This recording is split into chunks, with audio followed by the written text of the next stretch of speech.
Assalamualaikum warahmatullahi wabarakatuh. Halo sobat setia fakta kehidupan. Tidak lupa kami sampaikan salam sehat, salam sejahtera. Semoga tercurah segala bentuk kebaikan dan juga kita semua dalam lindungannya. Seperti biasa, kita akan berbagi kisah dari yang unik, menarik sampai bikin nangis. Mari kita simak kisahnya.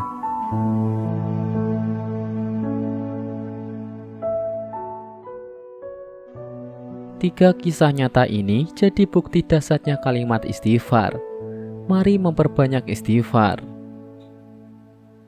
Di waktu tertentu saat selesai sholat atau di sela-sela waktu, dianjurkan memperbanyak istighfar. Lafaz istighfar merupakan salah satu zikir untuk memohon ampun kepada Allah.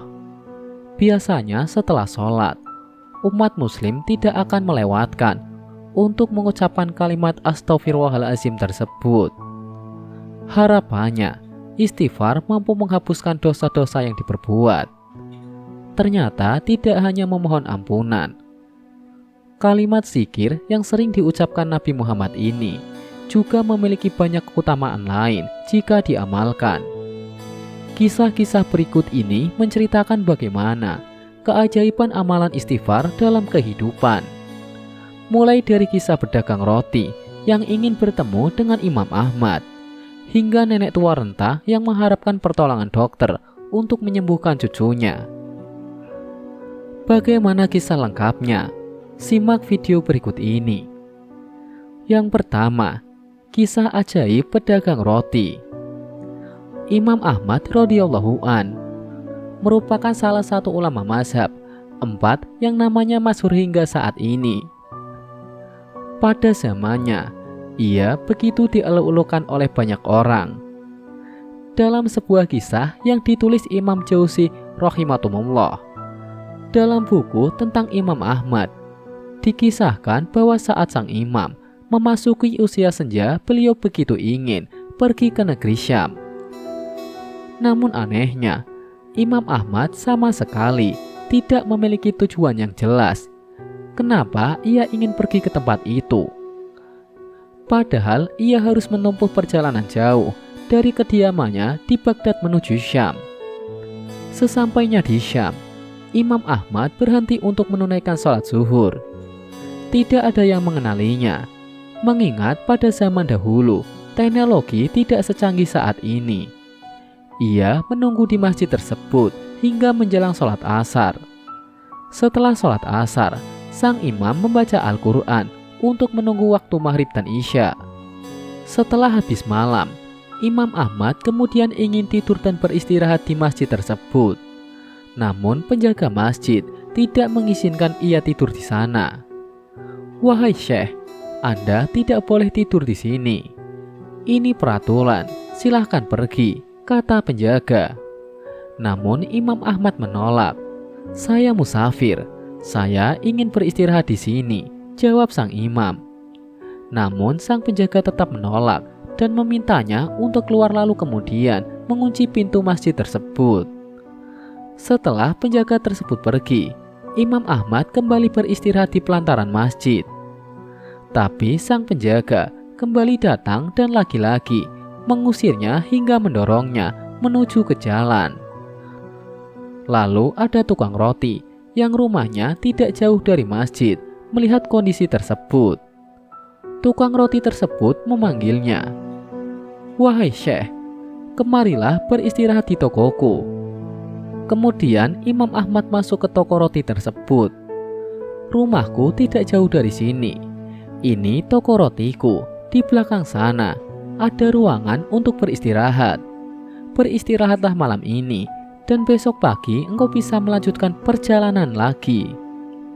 Setelah masuk ke toko tersebut, Imam Ahmad kemudian memperhatikan aktivitas sang penjual roti.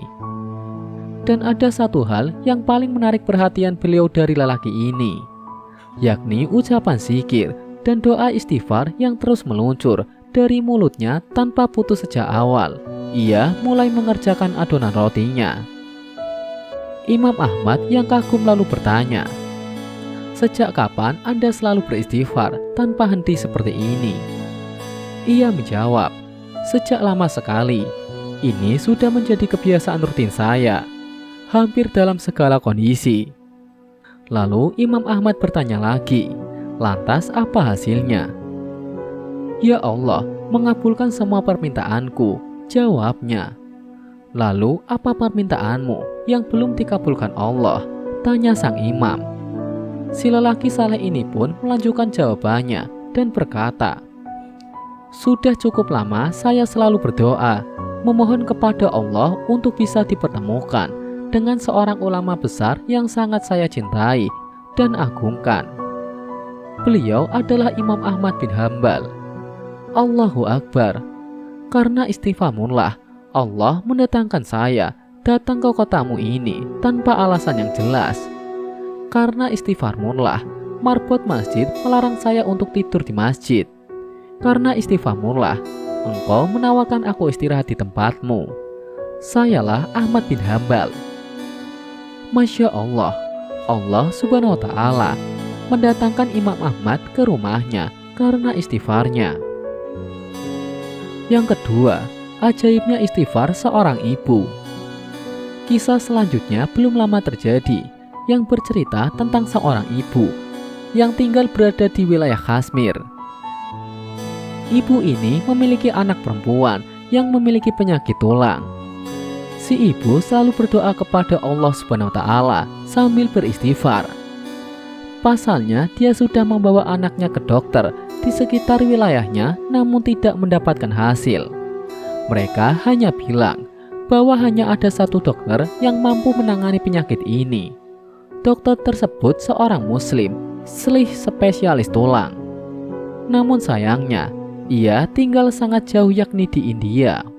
Sang ibu mengetahui jika dirinya tidak memiliki kemampuan untuk pergi ke India membeli tiket pesawat, makan selama di sana, dan biaya berobatnya.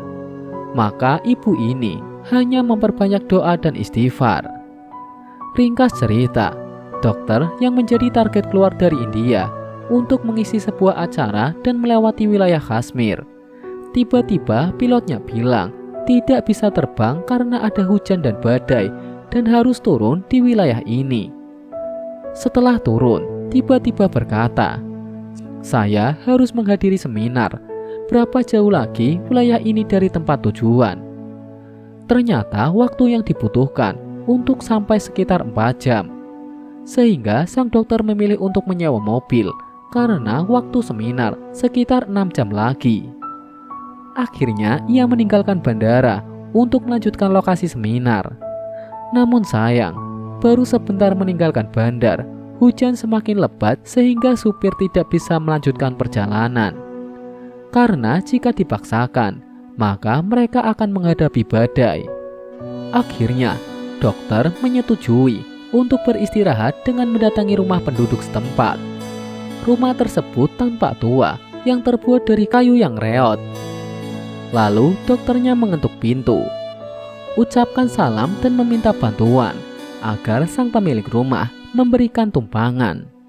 Lalu dokter masuk dan si ibu mengambilkan minuman. Ketika sang dokter berada di ruang tamu, anak si ibu ini menangis kesakitan di kamar. Lalu dokter bertanya, "Kenapa anak ibu menangis?" tanya dokter. "Sakit tulang," jawab sang ibu. "Kenapa tidak dibawa ke dokter?" "Sudah, tapi kata dokter, mereka tidak bisa menyembuhkan. Yang bisa menyembuhkan hanya dokter yang bernama si Fulan." Dokternya lalu berkata, "Segala puji bagi Allah, ternyata mereka mendatangkan saya ke rumah ini. Saya ini dokter yang ibu maksud. Allah mendatangkan ke rumahnya justru hanya dengan istighfar, tanpa biaya dan gratis. Masya Allah." Yang ketiga, berkah merutinkan istighfar selamat dari fitnah. Kisah selanjutnya datang dari dokter spesialis jantung yang bernama Dr. Khalid Ajubai. Ia mengalami keajaiban beristighfar dalam hidupnya. Pada suatu ketika, Dr. Khalid mendapati fitnah dari rekan sekantornya. Jika fitnah tersebut berhasil dibuktikan, maka sang dokter terancam dipensiunkan dini dari rumah sakit. Hal ini membuatnya gusar hingga begitu tersiksa batin. Meski demikian, ia berjuang untuk memulihkan nama baik, tapi upayanya tidak cukup untuk bisa melawan rekan sekantornya yang menebar fitnah. Kondisi ini sempat membuatnya putus asa hingga beberapa saat. Namun keajaiban mulai terjadi ketika ia mendatangi masjid. Setelah sholat, ia teringat dengan sesuatu yang mengubah pikirannya. Selama ini, semua orang yang sakit datang kepadaku dengan harapan besar agar aku mengobati mereka. Tetapi mengapa sekarang aku sendiri justru tidak mampu, pikir beliau. Selanjutnya tiba-tiba beliau teringat keutamaan istighfar dan merasakan adanya dorongan yang sangat kuat untuk melakukannya.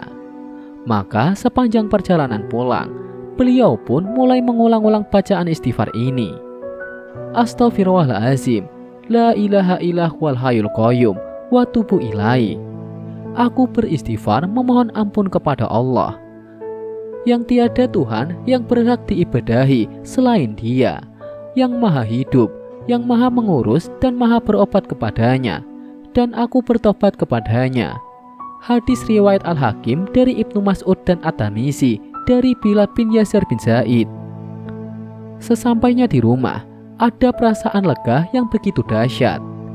Ia mengalami semacam pengalaman spiritual yang merasuk ke dalam hati beliau, sehingga beliau tak henti membaca lafaz istighfar tersebut setiap saat dan dalam segala kondisi. Singkat cerita, hingga pada suatu waktu, semua tuduhan yang menjadi rumor buruk terhadapnya ternyata tiada bukti. Tentu saja, beliau terkejut sekaligus bersyukur mengetahui kabar ini. Dengan begitu, beliau menjadi bebas dari sanksi, pemberhentian kerja, dan namanya pun menjadi bersih kembali. Tak cukup sampai di situ, akibat fitnah yang dialamatkan kepada beliau tidaklah terbukti. 5 koleganya yang melaporkan beliau itu pun turut memerintah konsekuensi atas tuduhan yang tidak berdasar tersebut. Di antara mereka ada yang dimutasi dari tempat dan posisi kerjanya semula. Ada yang justru dipensiunkan dini. Ada yang mengakui perbuatannya, meminta maaf kepada beliau dan instansi terkait. Maka dari itu, hendaklah kita selalu mengingat sabda Nabi SAW. Jikalau bersama istighfar, ada kemudahan dari permasalahan yang mendera kita, dan amalan pembuka pintu rezeki yang mujarab dari Al-Quran dan Al-Hadis. Sekian, semoga kisah di atas bisa menjadi pelajaran untuk kita semua. Wallahu a'lam bishawab.